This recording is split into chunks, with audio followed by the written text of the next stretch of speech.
नमस्कार दोस्तों, मैं डॉक्टर राजेश वधवा। आप देख रहे हैं खबरनामा हरियाणा। दोस्तों, कल 12 मार्च थी। थानेसर नगर परिषद के जो चुनाव 2 मार्च को हुए थे, उनका परिणाम आया। 30 वार्डों के पार्षदों की चुनाव नामों की घोषणा हुई। उन 30 वार्डों में एक वार्ड नंबर 23 भी था। वार्ड नंबर 23 से भारतीय जनता पार्टी के उम्मीदवार रहे गुरजीत सिंह आज हमारे साथ हैं। परिणाम गुरजीत सिंह के अनुकूल नहीं रहा, लेकिन उसके बावजूद भी गुरजीत सिंह के हौसले बुलंद हैं। गुरजीत सिंह का कहना है कि चुनाव हारे हैं, हौसला नहीं हारे। तो ऐसे में उस चुनाव को लेकर, चुनाव परिणाम को लेकर, इनकी आगे भावी रणनीति को लेकर गुरजीत से चर्चा करेंगे। गुरजीत जी, सबसे पहले नमस्कार, खबरनामा हरियाणा में आपका स्वागत है। हाँ जी, आपको मेरी तरफ से प्यार भरी नमस्कार और सभी वार्ड वासियों को, कुरुक्षेत्र वासियों को मेरी तरफ से प्यार भरी नमस्कार जो इस कार्यक्रम के माध्यम से हमारे साथ जुड़े हैं। गुरजीत जी, कल जो रिजल्ट आया, रिजल्ट आपके पक्ष में नहीं आएगा, इसको लेकर क्या कहना चाहेंगे? देखिए, इसको लेकर मैं ये कहना चाहूँगा कि गिरे हैं लेकिन मरे नहीं हैं, हौसला बुलंद है।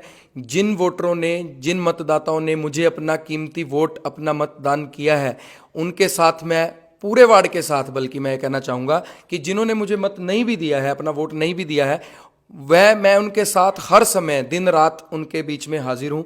कभी भी उनको मेरी ज़रूरत पड़ती है तो मैं उनके बीच में एक फ़ोन के ऊपर उनके पास उपलब्ध मिलूंगा। गुरजीत जी, लगता है जो हार मिली है, इस हार का कारण वो अफवाहें भी रही जो चुनाव से पहले पूरे आपके वार्ड में, कुरुक्षेत्र में चर्चित थी, चाहे वो गुरुद्वारे को लेकर कोई मुद्दा हो गोविंदगढ़ के, या आपके जीएस रिसोर्ट को लेकर मुद्दा हो कि यहाँ शोर शराबा होता है, लोग, वार्ड के लोग परेशान होते हैं, या फिर ये मुद्दा हो कि गुरजीत कुरुक्षेत्र का नहीं चंडीगढ़ का पला बड़ा है, चंडीगढ़ में रहता है। क्या लगता है कि ये अफवाहें भी उस हार का कारण बनी? देखिए, क्या सच्चाई थी इन अफवाहों की? मैं इन जो आप मुद्दों की बात कर रहे हैं, इनके बारे में मुझे जब हम कन्विंसिंग के दौरान मुझे इनका मालूम पड़ चुका था कि कुछ इन बातों को लेकर अफवाहें चल रही हैं, लेकिन मैं इनका जवाब उस समय भी वार्ड वासियों को, अपने मतदाताओं को दे सकता था। लेकिन मुझे ये उम्मीद थी कि सभी आज के समय में समझदार हैं और सभी इस बात को समझ सकते हैं कि इस तरीके की कोई अफवाह या मतलब कुछ ऐसा कार्य हो ही नहीं सकता जिस तरीके की मेरे बारे में अफवाह उड़ाई जा रही थी।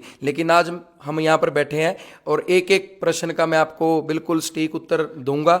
जो भी ये मुद्दे थे, मैं चाहूंगा कि आज इनका मैं एक बार जवाब देकर इनके ऊपर विराम लग जाए। कल को ये दोबारा प्रश्न कभी खड़े ही मत हो। चलिए, फिर हम फॉर्म पर एक एक करके बात कर लेते हैं। सबसे पहले हुआ कि आप जीएस रिसोर्ट के मालिक हैं।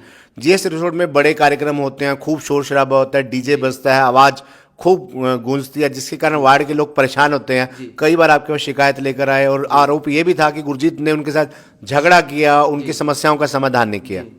देखिए राजेश जी, आप समझदार हैं। कुरुक्षेत्र के बीच में मतलब मेरा ही बैंकेट हॉल नहीं है। जब मेरा बैंकेट हॉल मैंने पास करवाया था, उससे पहले 18 बैंकेट हॉल और कुरुक्षेत्र में पास हैं। ठीक है, सभी के आसपास में रेजिडेंस एरिया भी है, तो मेरे बैंकेट हॉल के पास में भी रेजिडेंस एरिया है। बिल्कुल, मेरा घर खुद मेरे बैंकेट हॉल के बैक साइड में है। तो जो मतलब मैं ये समझता हूं कि बैंकेट हॉल में जो किसी के बच्चे की, किसी की लड़के की, लड़की की शादी होती है, ये एक सामाजिक कार्य है। ठीक है जी। और इस सामाजिक कार्य के अंदर जो लोग मतलब इस बात का मुद्दा बना रहे थे, उनके बच्चों की भी शादी मैंने अपने पैलेस में की है।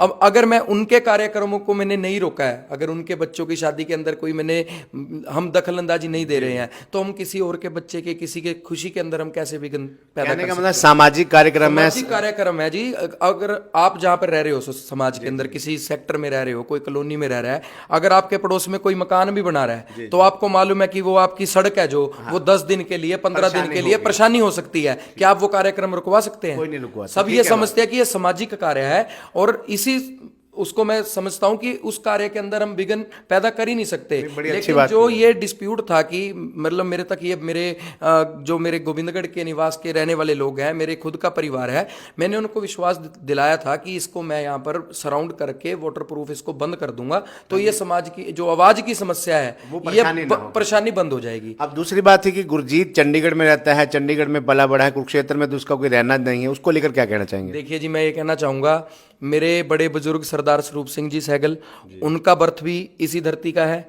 मेरे दादाजी करनैल सिंह जी, उनका बर्थ भी इसी धरती का है। मेरे पिताजी का भी और मेरा भी। अब इस बात के लिए मैं जनता को विश्वास दिलाने के लिए मैं अपना बर्थ सर्टिफिकेट दिखा सकता हूं, वो मैं आपको दिखा दूंगा। यानी कुरुक्षेत्र में ही रहते हैं, कुरुक्षेत्र में ही काम करते हैं। बिल्कुल बिल्कुल जी। और गुरजीत जी, गुरुद्वारे का क्या मामला था? वो भी बड़ा चर्चा में रहा इस चुनाव के दौरान कि गुरुद्वारे में कुछ गड़बड़ी है या कुछ भी कोई विवाद था, वो क्या मामला है? जो देखो, मेरे को भी कन्विंसिंग के दौरान मेरे को को जो मेरे वार्ड के अंदर कॉलोनियाँ थी, मेरे को वहाँ से ये आवाज़ सुनने को आई कि आपने कुछ मतलब गलत हरकत करके गुरुद्वारे की, जो गांव का आपका गुरुद्वारा है, उसकी चाबियाँ आपने ली हैं। सबसे पहले तो जी मैं सभी वार्ड वासियों को, मैं आपको राजेश जी एक एग्रीमेंट दिखा रहा हूँ, वो एग्रीमेंट आप साथ में चला देना। उस एग्रीमेंट के देखकर, उसको पढ़कर आपको मालूम पड़ जाएगा कि ये जो गुरुद्वारे का जो मुद्दा था, ये कोई मुद्दा था ही नहीं। ये आपस के अंदर, हमारे गांव के अंदर जो भी पुरानी कमेटी थी, उन्होंने हमारे को वो मतलब प्रॉपर बैठकर, हिसाब किताब उनके पास नहीं था, वो नहीं दिया उन्होंने, लेकिन गुरुद्वारे की जो चाबियां थी वो उन्होंने हमारे को हैंड ओवर की, और उसका हमारा समझौता हुआ है, उसके साइन हुए हैं। दूसरी बात, गुरुद्वारे का मुद्दा ये था जी, अब देखिए एक कमेटी गुरुद्वारे को पिछले 20 साल से रन कर रही है। अगर हमने उनसे पिछले 5 साल का, 20 साल का नहीं, सिर्फ 5 वर्ष का उनसे एक रिकॉर्ड मांगा कि आप हमारे को बताइए कि कितनी मतलब गुरुद्वारे की आमदन है, कितनी लोग आपको सेवा दे रहे हैं और आप उसको कहाँ खर्च कर रहे हैं। अगर अब उनके पास इस बात का कोई जवाब नहीं था, तो उन्होंने हमारे को गुरुद्वारे की जो कीज थी वो हैंड ओवर कर दी चाबियां। तो हमने वो अपनी कमेटी के रूप में उस चाबियों को हमने स्वीकार किया और अपना जो मैनेजमेंट हमने चलानी शुरू कर दी। मैनेजमेंट ठीक चल रही है गुरुद्वारे बहुत अच्छी चल रही है, भाईचारा बरकरार है। भाईचारा देखो, अब जिनसे चाबियां ली हैं उनको तो तकलीफ है, और मैं सभी वार्ड वासियों को ये भी कहना चाहूंगा कि जो भी लोग ये मुद्दा पैदा कर रहे थे, मेरे पास सभी रिकॉर्डिंग पड़ी है। अगर इसके बाद भी विश्राम नहीं लगेगा इस बात के ऊपर कोई, तो मैं वो रिकॉर्डिंग्स सभी पब्लिक के अंदर जनतक करने के लिए तैयार हूं। चलो गुरजीत जी, ये तो थी अफवाहों की बात, आपने स्पष्ट कर दिया उन अफवाहों पर। मुझे लगता है कि अब विराम लग जाना चाहिए। अब बड़ी बात है कि आप भारतीय जनता पार्टी को उम्मीदवार रहे हैं, उस पार्टी को उम्मीदवार रहे हैं जिसकी बड़ी अच्छी सोच है, एक नीति है संगठन की, जीता भी हमारा, हारा भी हमारा, यानी दोनों। जी जी, उसको लेकर क्या हौसला बुलंद है, मतलब कहीं ना कहीं वो हार के भी उन उम्मीदवारों की हिम्मत बरकरार है जिनकी सोच, जिनको पता है कि संगठन की सोच वही है कि हारा भी हमारा और जीता भी हमारा। बिल्कुल, भारतीय जनता पार्टी पूरे विश्व का सबसे बड़ा संगठन है, और मैं अभी अपने सभी वार्डवासियों से यही कहना चाहूंगा कि गिरे हैं मरे नहीं हैं, हौसले पूरे बुलंद हैं।